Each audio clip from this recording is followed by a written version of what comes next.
Oh. All right. Yeah. Do you want some water? Do you need some water? I'm all right. Okay, okay. All right, we are going to move quickly into our next and final discussion here, and because we've got, let's see, we're closing at 5, I think, is what we're doing before we move into the graduate student poster session. And so I want to introduce you all to Jason Fisher. He is the Systems Director for Sustainability at Houston Methodist. And so thank you so much for spending the day with us and for my pleasure. Talking to us today about sustainability. And so you've had the most remarkable journey actually into the field of sustainability. And so I want to talk about that because it was something unexpected for you that brought you into what you're doing today. Absolutely. So talk to us about that journey. Yeah, I'm glad to. Thank you, Rachel. Thanks for having me here today. Yeah, so my background was originally in organizational leadership development, working with a nonprofit in Lubbock. And I was doing that for about 5 years after I graduated from Texas Tech. And during that time, I actually got sick and had bone marrow failure. And through that experience, I went through a bone marrow transplant or stem cell transplant there in West Texas. And was really amazed just by the teamwork and the impact that all of the clinicians had on me through that journey, and really wanted to pivot into healthcare to try and give back. And so I was fortunate. I went back for my master's in business administration to pivot careers.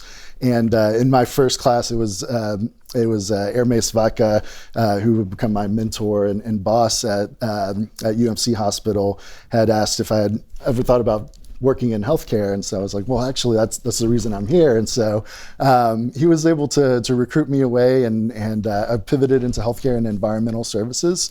And very different world from the consulting and leadership and organizational development that I had been doing.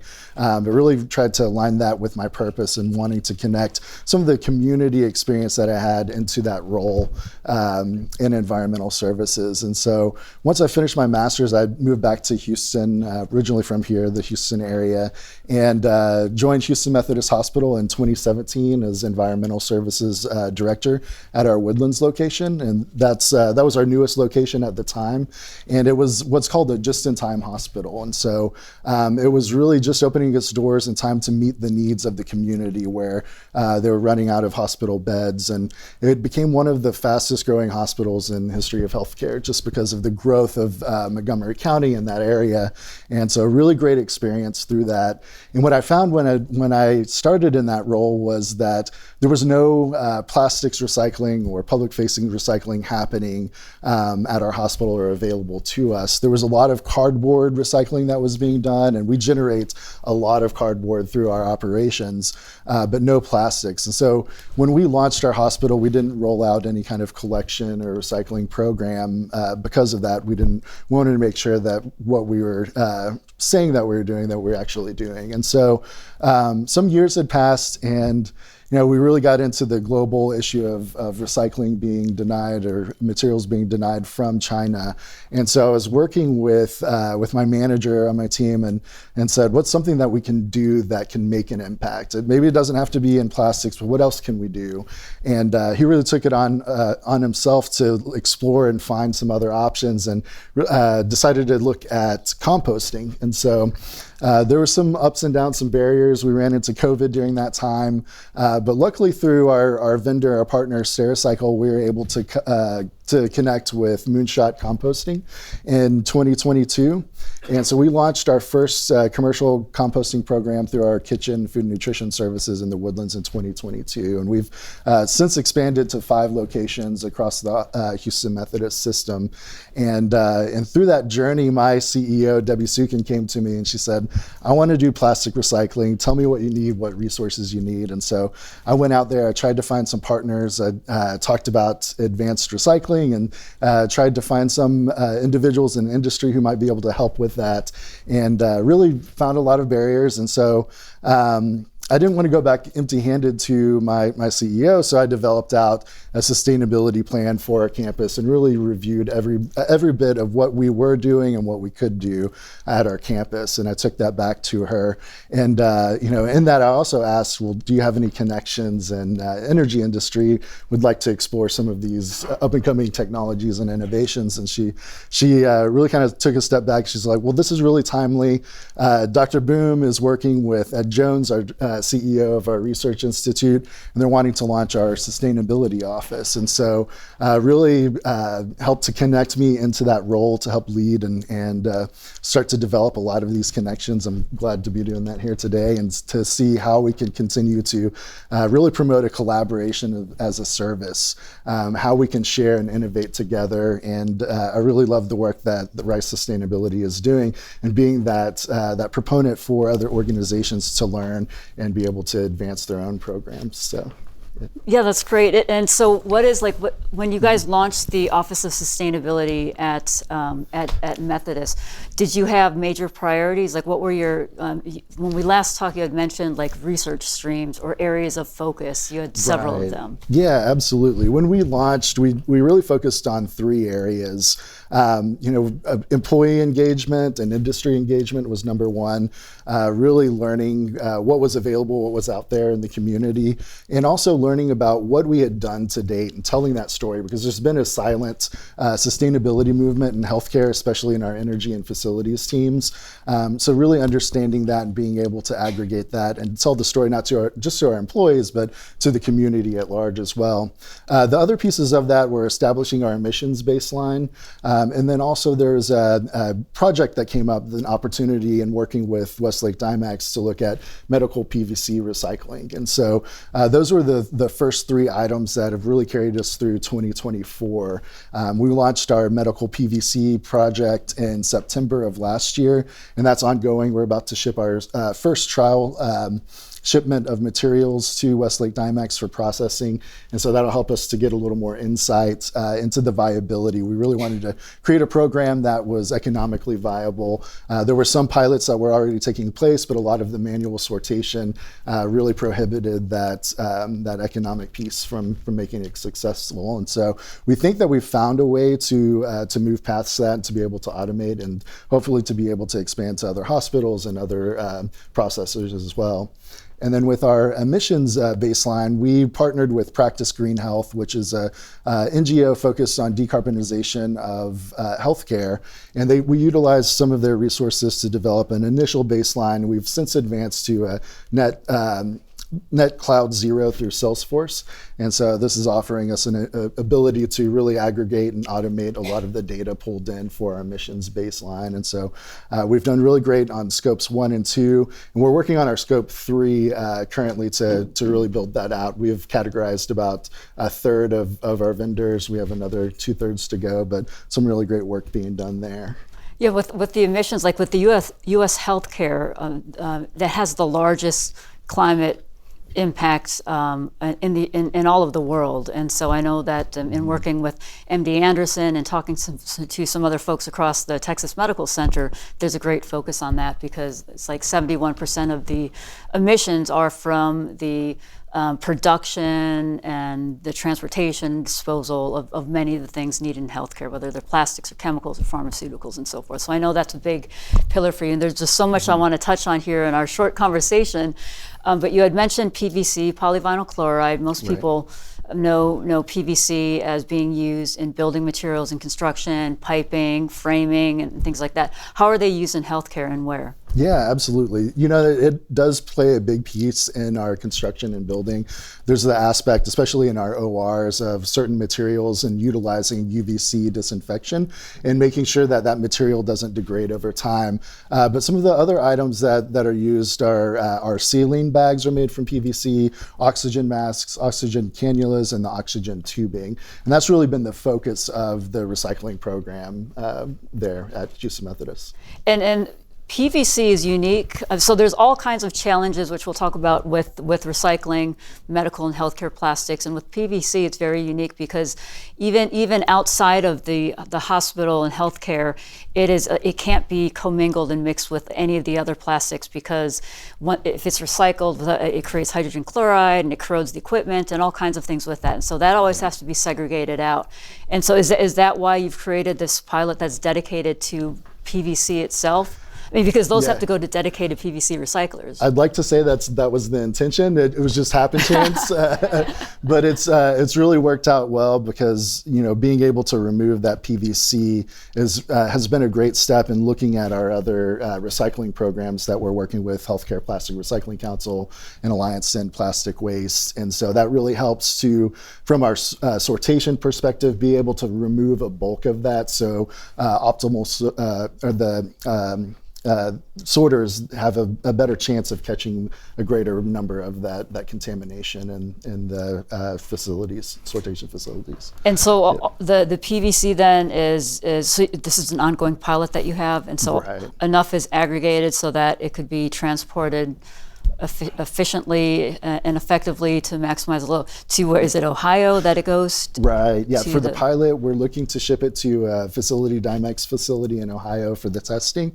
And once we get proof of concept and show the ROI with that, there's discussions of potentially being able to bring that closer and open that up to a wider range of organizations that could utilize that recycling stream. Okay, and so just to clarify, the recycler in Ohio is a mechanical recycler, so like a traditional recycler that plastics kind of get broken down to today, not the chemical advanced molecular recycling. Correct. But if we want to talk about circularity, there are technologies that I don't know if you're all considering to push the PVC to that type of recycling in order to break it down to its molecular constituents and then truly recycle it in a circular way. It's something that we're definitely interested in. My understanding in working with the PVC, the Vinyl Institute, and the plastics organization is that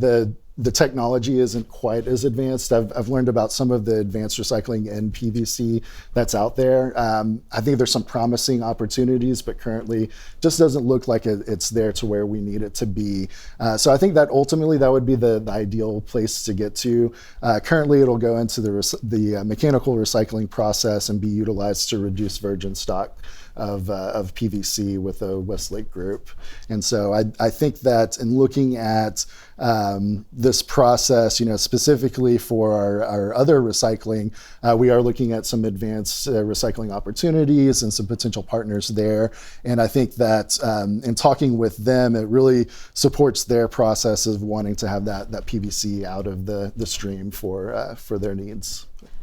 So that's PVC. Give us a perspective on just the diversity and volume of different plastics. There's a whole array of different waste that's generated in the hospitals and healthcare. But talking about plastics, what does that look like? How many different plastics or types of plastics? Give us an understanding of that, because I think just globally, there's like 48 billion pounds of medical and healthcare plastics that are generated annually. I think that's a gross underestimate, in my opinion, because it doesn't include all the other classifications of plastics out there. But tell me what you see at Methodist and in your role. Absolutely. We see a wide range of plastics, PET, polyethylene, polypropylene, polystyrene, PVC. And so really there's such a wide range. And in going to the conversation in packaging, we see some packaging that's has the PET with a Tyvek back. And so there's a lot of mixed polymer items in packaging and some of the materials as well. And we've actually worked with the Healthcare Plastic Recycling Council, and they have developed a program or spreadsheet that we can really go in and determine, well, let's determine our average percentage of each type of plastic, and let's take a look at that and what is the current market value. And so based on that and startup needs and capital costs, how much would we need to produce of each item to make it close to a wash from an economic standpoint. And so it's opened up a lot of other kind of questions with that in breaking down those different materials. And I think it's really exciting to hear what the plastics pack is doing in trying to determine which items do we eliminate, where do we move. And so one of those conversations and looking at the formulas with this is, well, if we have PVC, do we want to eliminate PVC? If we're able to move to an HDPE for saline bags, what does that look like from a cost perspective for the organization? And how does that impact, if we're able to expand this on a larger economic scale, how does that impact the economies and the value of those items as we're looking to have something that's viable for that program? And not just economically viable, but because patient safety is the ultimate, right? I mean, that's Absolutely. The goal. And so can you materially substitute those things and still get that same level of effectiveness that you need? So, going back to the complexity of sustainability in general, right? Yeah. So I want to talk about most of the plastics that you're talking about are pre-patient contact, right? Right. They have not come in contact with the individuals, and so there's no, at least the plastics that you're talking about through the Healthcare Plastic Recycling Council and these pilots that you have going on and things that are trying to get back into the recycling stream. Those are all pre-patient contact plastics, or are there some that? Yeah, it's a good mix. So the PVC program is post-consumer, and so there's the masks that are used in the OR and in our PACU, and so some of those items are post-consumer. Looking to the other areas in our OR, our rigids and our blue wrap from our central sterile supply, those are all pre-patient. And then we look at other locations. The packaging is one that will all be pre-patient. There's one program specifically that our ICU and the Woodlands has launched around saline flushes and empty saline flushes. And all of those have a very strong standard of making sure that there's no contamination. There's a process for making sure that there's no infectious disease concerns in that collection program.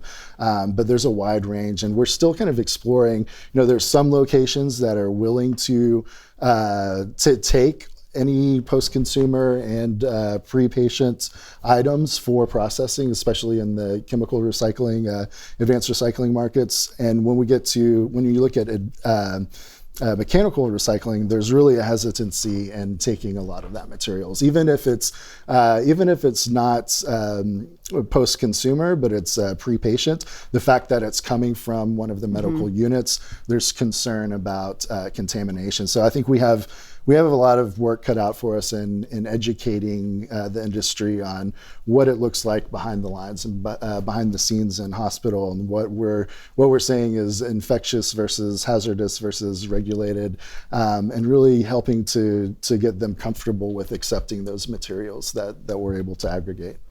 Yes, because a lot of this is there's regulatory barriers. There's different classifications for the plastics that are being generated, right? And all of those are operated by different statutes, different agencies, and so forth. And so much of that comes down to education of the staff, and how do you segregate these things, and how do you get the stuff that can be taken and recycled today in a way that's not contaminated or doesn't cross over into these regulatory thresholds that now you have all these additional requirements. Because there's a figure from the Healthcare Plastic Recycling Council that I found really astonishing, is that 85% of the plastic waste coming out of hospitals is uncontaminated waste. Yet almost 100% of this today is going to landfill or is being incinerated. So I think, so how do you increase some of those rates? Like, what are some of the things that you're doing within the pilots or outside of your pilots? Yeah, absolutely. You know, the saline flush is one of those programs.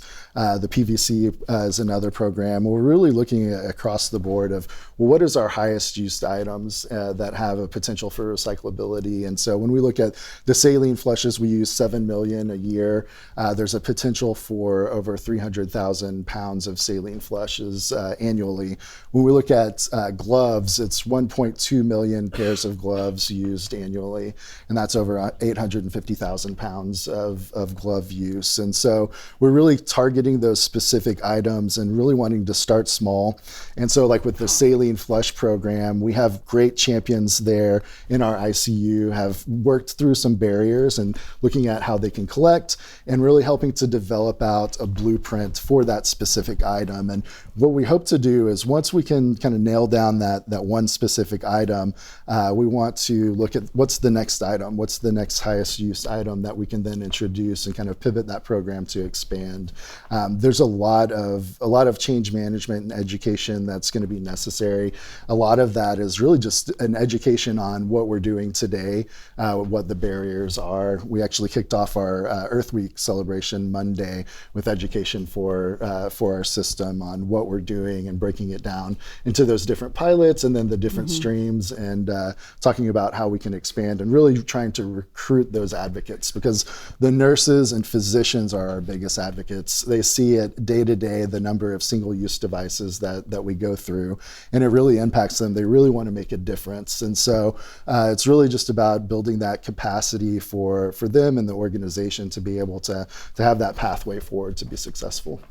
Do you see that the hospital staff are receptive to kind of these new policies or new ways of doing things? I know that in some other conversations that we've had with others across Texas Medical Center, there's almost a like patient safety is their number one thing, and so the idea of like rolling out all these additional policies on how to handle the waste and how to segregate the waste can be a bit onerous, but how are you seeing the receptivity of that at Houston Methodist? Yeah, everyone has been really receptive to that. I think a lot of that is just in encouraging those that are on the front lines to help develop the process, to get hands-on with it. I think if we were to come in and have a prescriptive process for recycling, there could be a lot of pushback, a lot of hesitancy and anxiety around what that would look like. But as we engage and even as we expand from one unit location to another, we roll it out, not with an expectation that it's going to operate exactly as it did at this location, but what barriers or insight does this other location, can we take that back, and is it possible to kind of incorporate that into a standard process? And eventually, once we're fully rolled out across the system, we'll have something hopefully robust that meets everyone's needs and accomplishes the end goal.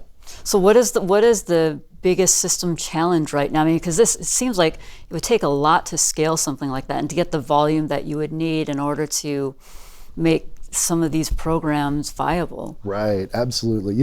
I would say from an external perspective, it's the volume, being able to aggregate enough of the materials to find an end processor that's willing to accept it. And I think that's where WM and Healthcare Plastic Recycling Council has been really great in bringing polymer experts and industry together to be able to have those conversations. I can reach out and ask about different materials and potential markets or buyers on the market that we could talk to. And so that's been a really promising piece, but also a very difficult piece.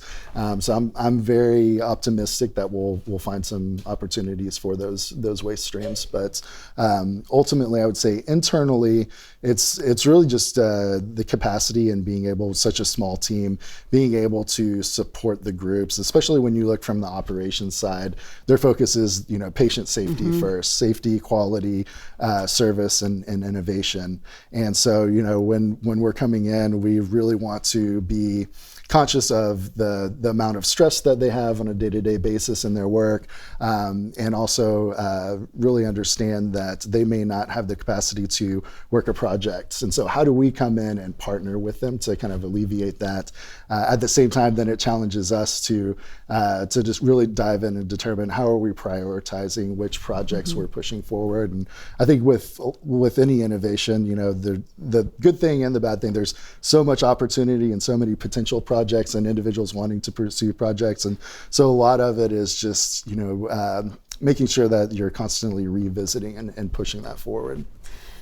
Yeah, and so I know the volume is a big one, right? And so when you look at the different types of plastic waste that's coming out of Methodist, are there opportunities to capture the ones that that fall into these other regulatory realms, right? Let's say it's a chemical hazardous waste or a biohazardous waste. I mean, are you working with the technology providers or other companies that have the technologies and innovations to manage those materials and to render them benign so that they can be accepted by different recyclers and then fed back into the system? To capture a wider volume of things and a greater scope of different plastic materials. Yeah, absolutely. There's so much regulated medical waste, and I think the first piece of our regulated medical waste program is just making sure that we don't have materials that don't belong in that waste stream, that aren't going there. And I think that's the biggest opportunity to reduce that. But when you have all of the other contaminated items, we're looking at some other possibilities. There's opportunities for on-site autoclaving of the materials so that it can go straight to the landfill rather than secondary location for processing and then the landfill. There's also some technologies out there that I think are really promising. I think we've touched on them a little bit today about the high heat processing for turning the materials into graphene. And so there's a startup here in Houston that we've discussed looking at how can we launch a pilot.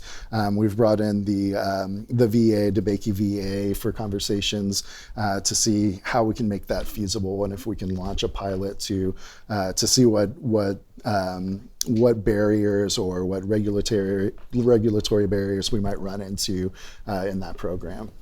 So Stericycle was recently acquired by WM, and so does that open up the possibilities for WM now to be taking a wider range of plastics, including the biohazardous and regulated medical waste?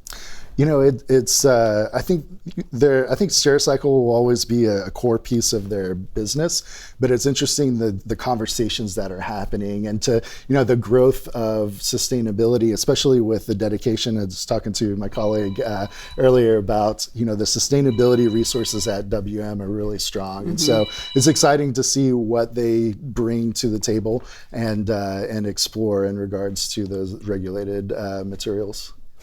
And so let's see, I want to open it up for questions. If there's questions from the audience, would love to hear from you. Start up there on the left. I would love to know about patient engagement.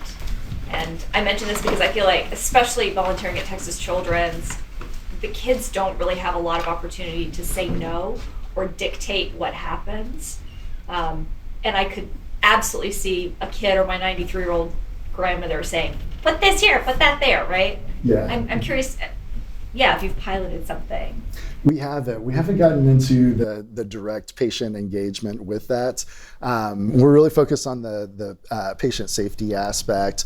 There's some, in an isolated example, we have in women's services, there's a use of nitrous oxide. Nitrous oxide contributes a significant amount to atmospheric carbon. And so we're really looking at that's a patient opportunity, and how do we support their needs and requirements from a comfort and safety through certain procedures, and also balance that from an environmental perspective. And so there's been discussion, and I think it'll be really interesting, especially with we've hired a faculty fellow, Dr. Coral Lozada, to look at a lot of different systems and communities and engage with the perceptions. And I think that'll be one really interesting area. There's been talk of, will someone choose our hospital over another based on our environmental impact or our environmental offerings? And so I don't know that,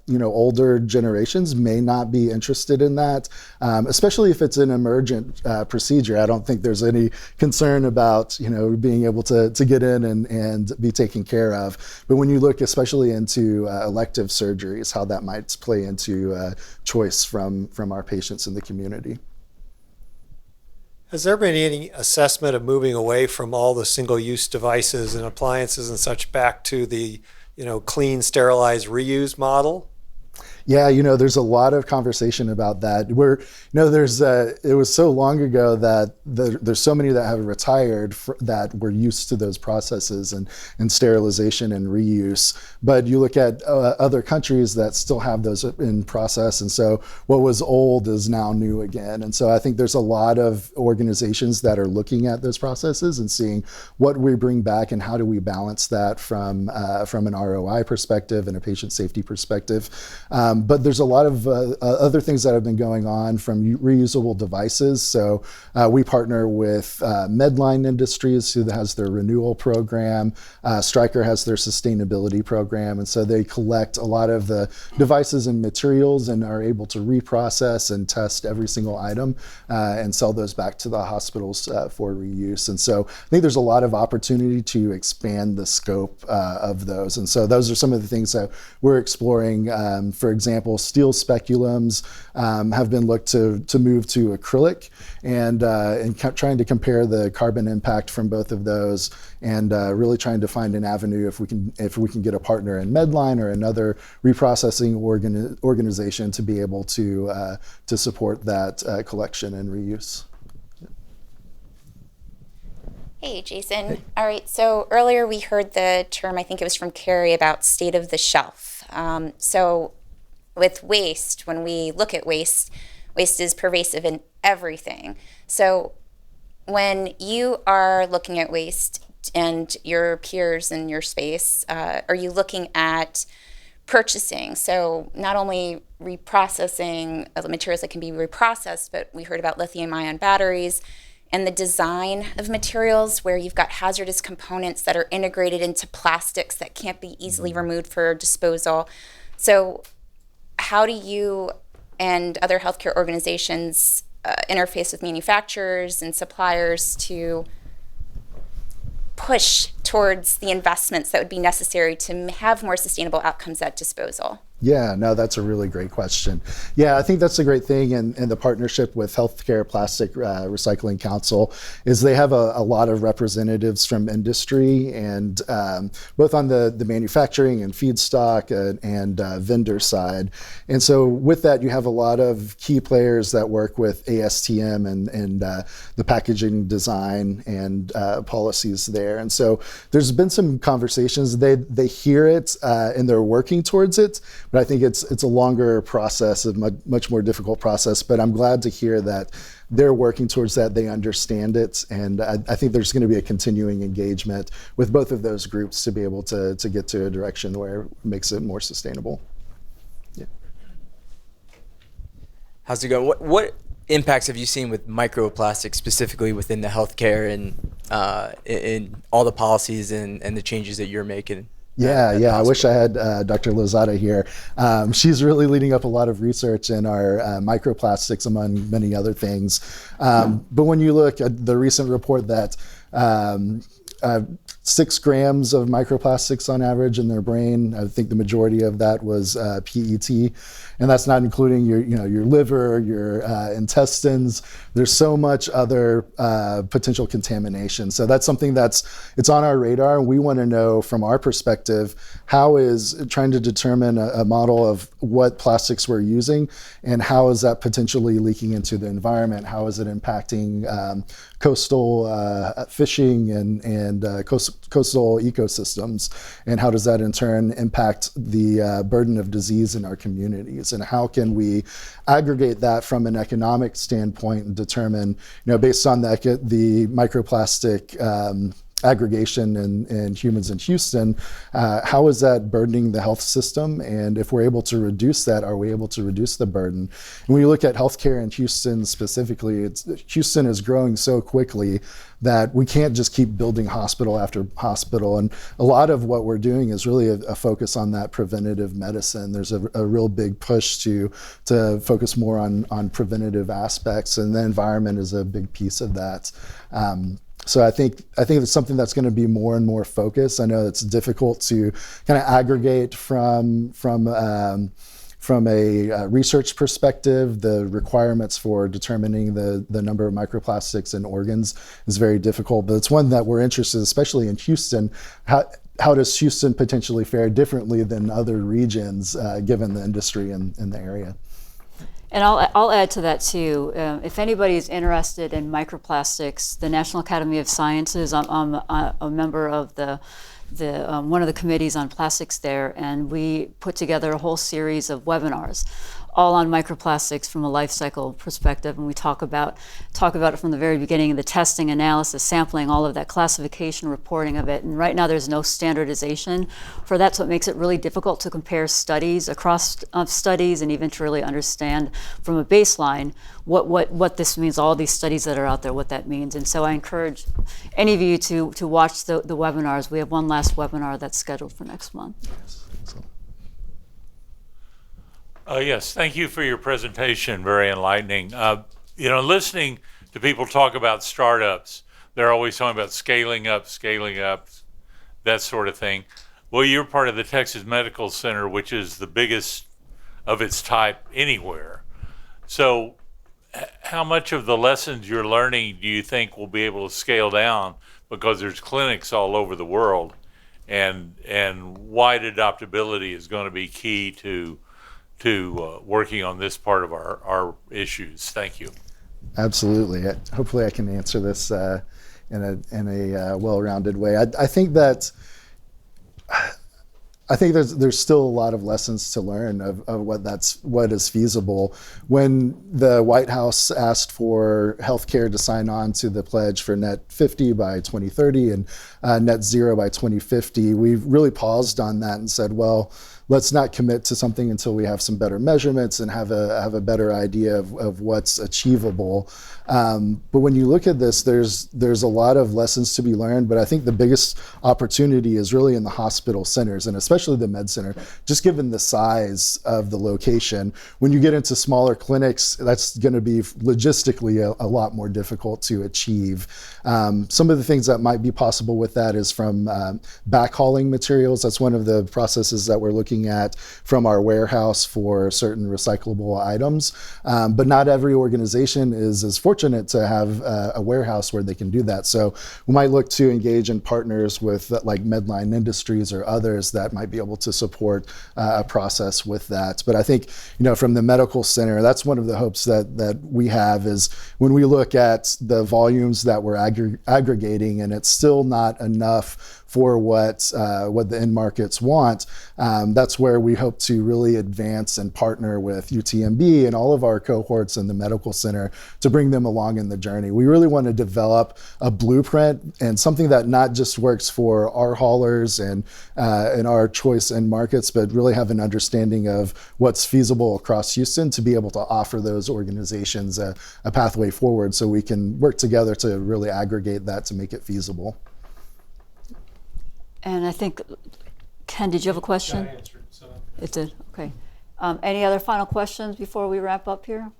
No, all right, excellent. Well, we are at time, and Jason, I've really enjoyed the conversation. I look forward to additional collaborations with you all, and I mean, what you're all doing is so much aligned with what we're doing here at Rice and what we're doing at the Baker Institute. I mean, talked about healthcare innovations and sustainability, two of the major focal points that we have here at Rice. So we look forward to future conversations with you all, and thank you so much for your time today. Thank you, Rachel. Thank you so much. Yeah.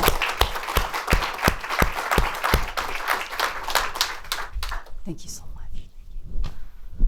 All right, so we are done for the day, except for one of the most important parts of today, which is our graduate student poster session. So I hope you can all join us for that. It's right outside in the main hall. But I just want to thank all of you for joining us today, for spending the afternoon with us, and for all of the speakers and the fellows, my colleagues who contributed to these conversations and are a big part of our mission here at Center for Energy Studies on our sustainability journey.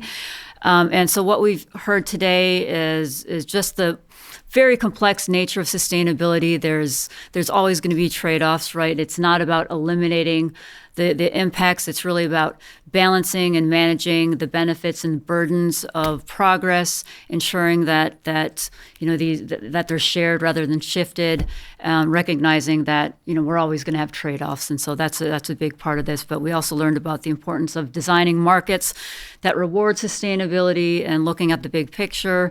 There's a lot of uncomfortable but essential trade-offs that we have to think about in this. But across every session, hopefully we balance the critiques with the opportunities, but there certainly was a lot of constructive tension in that. But that just really signals the need to drive forward and work together as a community and to partner, because we're about convening and partnerships here at the Baker Institute. So thanks again for showing up here with purpose and for your great questions. And let's move on to the main hall, and please stick with us for the graduate student poster session and the networking reception. So thanks again for joining us tonight.